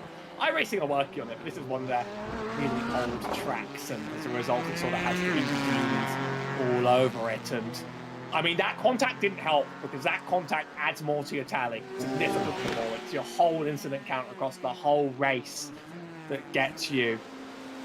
And yeah, just sent all the way down to the back.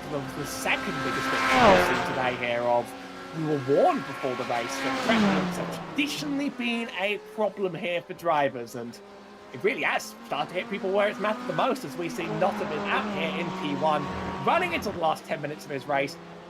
Has been faultless so far, shouldn't find much more reason to cause fault at this point, although he is running sort of into the cars around the position he's been running so quickly. There's potentially time for something as crazy as that to happen.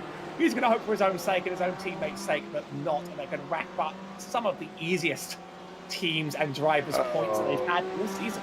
Yeah, they're going to literally take a clean sweep here.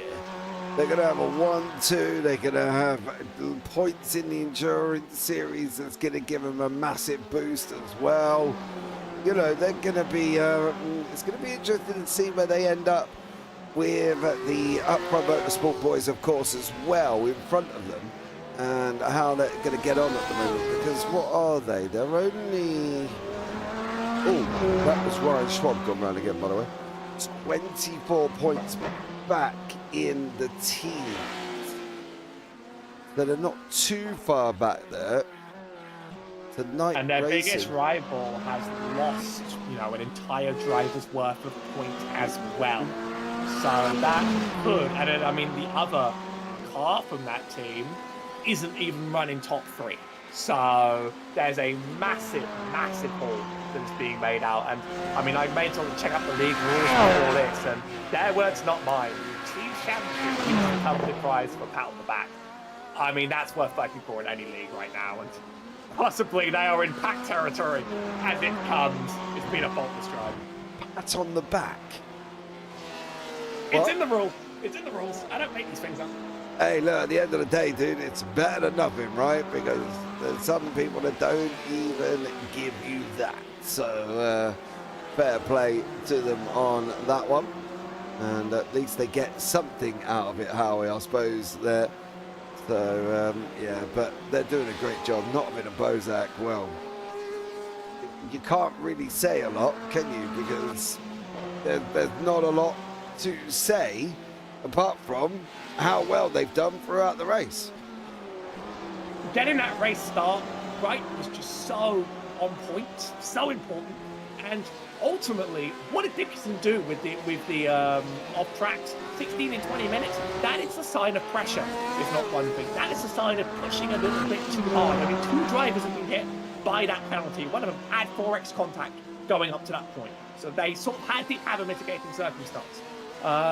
Being able to pressure your rival into just taking themselves out of the race alone, because you just got such an excellent qualifying, such an excellent start, and you just nailed what you had to win this championship, is testament. Even if it's not won in the epic battle on the pack, it's just getting the small things right, race in, race out, that slowly edge you out, and it could be unassailable. I do agree with you on that one. He's just got to keep it on track for the next 6 minutes. He's got a back marker of DC and Prince Adam in front of him. So, oh, it's not actually Prince Adam then. That would be Broccoli Motorsports that's just gone out. Oh, is he in the same cars? No, he's not. On that one, but it was Gavin Aberman there. There's not of it has just cleared DC as well. So that's everybody up to 6th place, currently a lap down here, and he's still got how fast you go. Yeah, 6 minutes to go. I'm not saying he's going to get out of it. Adam's quite far up the road, but it just goes to show how fast Nottingham is the fact that he's lapped everybody up to 6th. Yeah, I mean, it speaks to how fast he has been this race to just be able to dispatch, you know, the whole pack and then some. I respect anyone that can make this track work out for them, because it is one of the hardest in these cars. And, you know, just being able to be this consistent, just being able to be this fast, it's like being able to practice it and not get driven insane by it. It's great. I'm really, really impressed by this team's work, and Team Knight, they are a frequent contender across both championships. This has been one of their best showings ever. Yeah, will be a 1-2 for the team, as long as both of them can get over the line. Bozak there as well, sitting in 2nd place. That is Ryan Schwab in front of us. So I'm sure Ryan's probably not going to make this difficult whatsoever, because there really is no need to make this any more difficult than it needs to be. There we go. On the left, Bozak goes through, gets on and be able to get on the racing line going into the corner. Job's a good one for him, so great job for Bozak as well. And to be honest, he's coming up to lap Urko, so he's up to 8th place here. And then Hansen, you get to a point in a race, Howie, where you just cannot give the guys enough superlatives of what they managed to achieve. They led at the beginning, they went in the pit stop, they come out the pit stop, swap places. Bozak took the lead, and then Notovin got it back when Bozak come in, and they've almost driven the perfect race so far. I'd say almost, making it absolutely. Also credit out to Simply Steve for winning out on this very tough battle that he had earlier on in the race between him and Josh Spears. Those Ferraris, I've got the toasty inside me. Just happy to see a Ferrari on the top right on the podium at home nonetheless. Lock out that repetitive manufacture. Get him out of here. We're taking control this time with our cars that look very similar to the car in P1. Yeah, Josh Spears had a good battle going on, but that pit stop and that sort of decision to hang it out there really did cost him everything. I do wonder what would have happened if he decided to make it a lap earlier and possibly set a different amount of fuel. 2 seconds in the pit lane is either amount of fuel or pit entry and hitting the stall or both. And I mean, now he's in less than a second, less than 2 seconds. So what happens if we don't lose 2 seconds in the pit lane? He would have been in right up behind him. Race. Yep. Different race altogether. He would have been tucked in right behind Simply Steve, or even past Simply Steve at this point. Don't get me wrong, for Mr. Spears, the gap has come down, but it's not enough. You can see 49.50 was 5.5 tenths he lost. 3 tenths he got back last time. 4 tenths he got back lap 4. There's only going to be predicted, where are you, Notovin? Up there, so... Oh, to be completely honest, it might only be one more lap. We'll take a look at Barney the Flagman. He's going to be the real arbiter of this, but... And we do know that Barney does go on holiday at times, Howie. But if it's the white flag, it's the white flag. My racing don't change their mind. The system is perfect. It will be. What? It will be the white flag. It's got to be. He's only going to have a minute 15. Yeah, it'll be the white flag this time around. Barney's going to be waving. I'll be very surprised if he isn't. He is. Final lap for Notovin to take over, which means Mr. Spears is only going to have one more lap to go to be able to get near Simply Steve. Steve cannot afford any errors here, Howie, on the final lap of the race. Well, technically, sorry, he's not on the final lap yet, is he?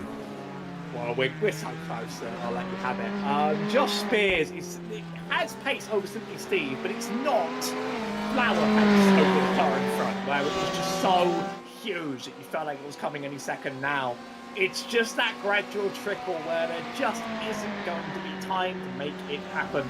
And at this point, even though it's a car a second and a half behind, it's probably okay to take things easy, knowing that it's hard to really it's hard to be attacked on this track. There's only a few opportunities, and the best corners are sort of past you. So we might just be seeing Simply Steve just back off the pace a little bit just to try and make it home in one piece. So there's nothing more annoying or hilarious for us, I guess, as a last lap drama. Josh Spears is pulling up closer and closer here, but it's not going to count here. Yeah, we're going to be going down into Ravazza for the last time here with Norvin is going to take the victory. He's going to wrap this one up. Hayden Fowler in that Corvette. The man from Canada is going to come round on Ravazza now.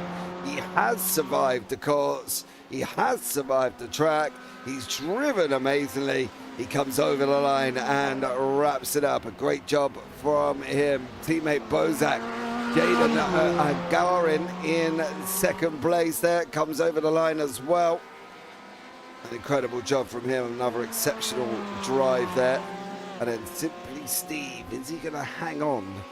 Coming into Ravazza, or is he going to make any...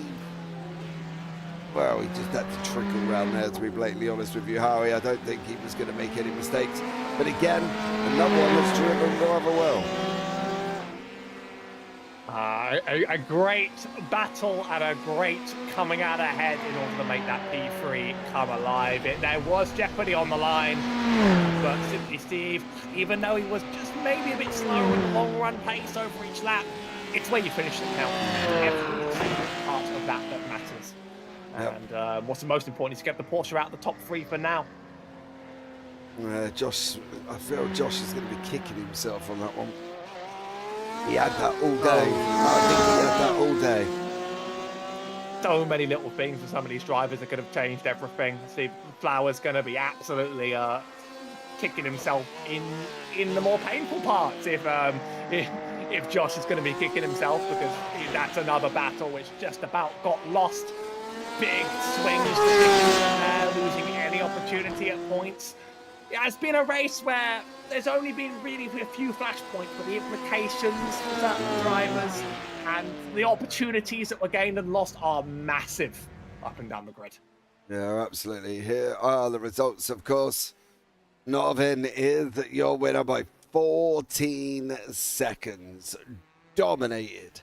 Absolutely dominated. Bozak in second, Simply Steve third.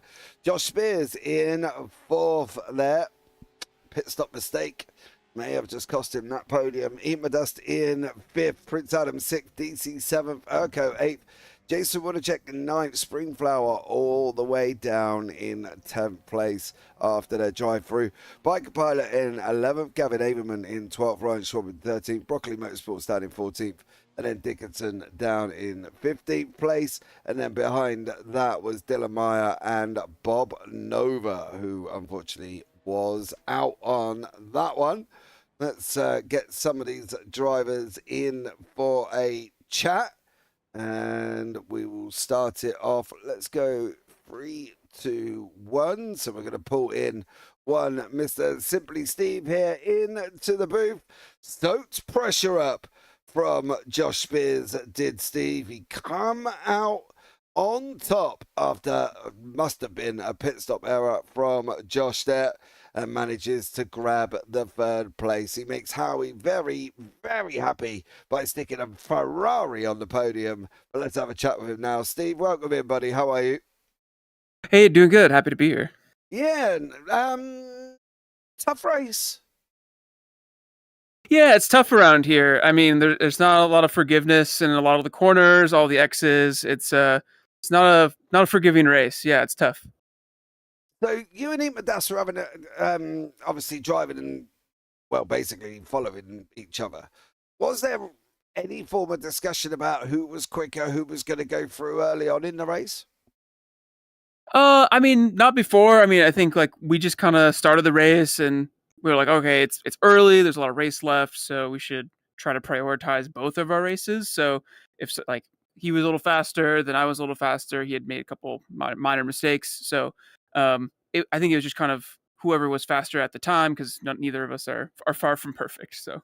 Oh yeah, no. But to be blatantly honest, nobody is me on that one. And then you get locked into a battle with Mr. Josh Spears, who, well, pressurising hard for a majority of that race. Yeah, I mean, Josh had a lot of pace in hand, and I mean, I feel like me and Lucas both had to kind of work together to try to neutralize. And like we I don't know if we were sure about P3 at the start of the race because with Dickinson, but yeah, we both kind of had to work together, and yeah, a lot of pressure, even to the very end, like the last chicane. I almost thought he was coming back at me, so it's very, very close. I can tell you now, he pulled 1.4 seconds out of you over the last 4 laps, so he was coming. He just unfortunately ran out of time on that one. But hey, look, third place is a third place as well, Steve. Great points on the board on that one. Is there anyone you want to shout out before we let you go?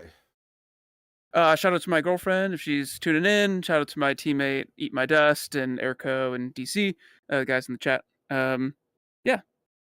Awesome stuff. Steve, take care, buddy, and well done on your third place. Thank you so much. Hope to see you again.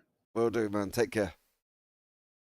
Right, and next up in the booth is one Mr. Bozak. He's going to have jumped Josh Spears in that championship, puts himself in third place.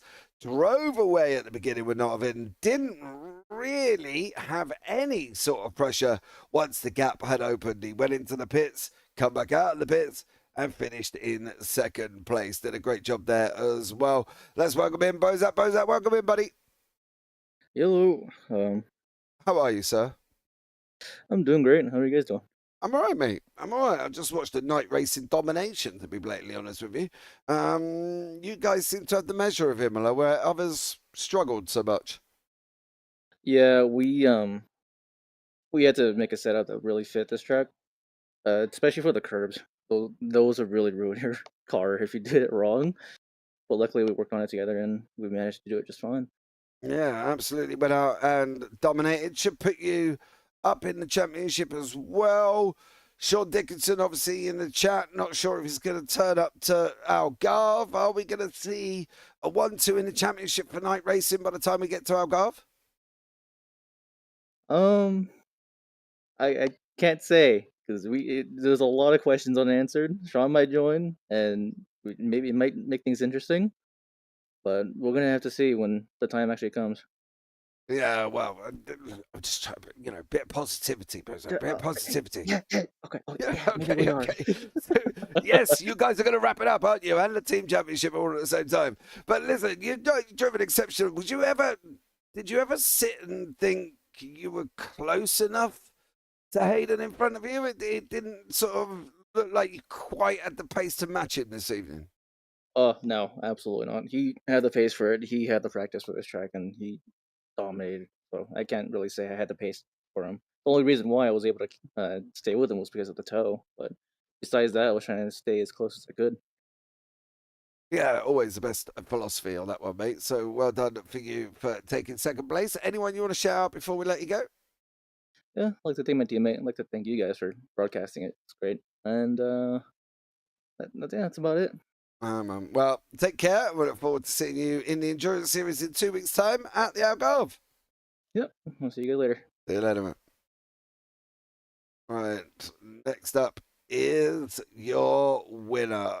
What can we say about this man apart from drove away at the front? He never looked back. He ran like a scolded cat, and he ended up taking the victory from his teammate, and he only lost the lead once, and that was on their pit stop exchange. But he has come out on top here as well. Should take the championship lead at the same time. So let's give Narvin here a big old welcome. Narvin, welcome in, buddy. How are you? I'm pretty good. Thanks for the intro. Hey, mate, it's all true, isn't it? Let's be real. You ran off at the beginning. You lost it on the pit stop. Took it again when Bozak went in. And you ran off again, and you never looked back.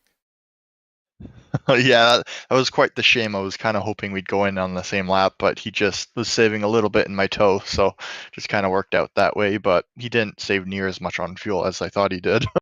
Yeah, but you did an incredible job. Was it almost party time in the night racing chat when Dickinson dropped out? Honestly, it was like we saw that he kind of dropped out, and we're like, oh, he was the only one who was actually kind of keeping up with us, and it's just like, oh, well, now we can just kind of drive. Like we don't need to worry about pace at all. So we just kind of focused on saving tires and fuel and not getting the X's, and it just, I don't know, it just kind of ran off with it. Yeah, I know Howie's got a question on the X's. Howie, haven't you? You've been desperately wanting to ask this question. Well, you lost your main championship rival here because he racked up his 18x for the drive-through within 20 minutes. One of only 2 drivers, I believe, that got a drive-through. Do you know exactly how many X's you got in this time, though? I got 5, but I easily probably could have finished the race with 3. Just I was pushing in middle of the race to get the fast lap because I went into this race like, okay, I need every point I need. and then he kind of dropped out, and it's like, oh, I can finish where I am right now, and then it'll be okay. But I was like, let's go for pole, fast lap, and then all laps led. I didn't get the all laps led, unfortunately, but it is what it is. Probably a game about that pressure. He's doing the chasing, and 20 minutes is a quick time to burn for him more. But it happens when you're under that much pressure to make that battle happen. But your team really got that 1-2 out ahead and really stressed him out to the point of taking that advantage. Yeah, well, it's one of those things where like I knew like going in, okay, I need someone to finish between me and Sean, like for it to be going well. So I kind of at the beginning I wasn't flat out pushing. I was kind of keeping in range of the toe for my teammate to grab so that he wouldn't fall back into Sean. So just kind of had him catch my toe, and then finally we broke off from him, and then eventually we hit like 5 seconds from him, and then he just kind of quit. Yeah, it was a bit of a shame. He did say he had a drive-through on that one as well, maybe putting it back a little bit further. But listen, you've absolutely gone out and dominated this. You know, you could have picked up your favourite grandma and chucked her in the car with you, to be blatantly honest, because you were driving that well without any pressure at all. But is there anyone you want to shout out before we let you go? Yeah, I'd like to thank my team. We made an amazing setup for this track. You can tell because I actually qualified higher than third. But I'd like to really thank them. We kind of brought in our setup genius, and he kind of helped us out with the setup, and you can see the end result here. Yeah, absolutely, dude. You guys just dominated that, to be blatantly honest. But Narvin, thank you so much for joining us there, buddy. I look forward to seeing you in the endurance in 2 weeks' time in the Algarve, and we'll see you next week in the sprint. Yeah, thank you. Take care, man. Well, there you go, Howie. Narvin finished on 5. It is easier when you're out there in front, but that's a really, really impressive count, especially saying that you could knock it all the way down to 3. It really made the difference. Not everyone was suffering, and it doesn't turn out to be a skill out here if you know the limits. Yeah, absolutely. Well, guys, that's going to wrap it up. Thank you so much for joining us here as well. Don't forget to like, subscribe, turn on the bells, and do all that other fancy jazz. That would be absolutely amazing. But I've been James Parfitt. I've been alongside Howie Burrows here this evening. And as always, take care. Have a great week. And you never know, we might see you on the track sometime. Good night.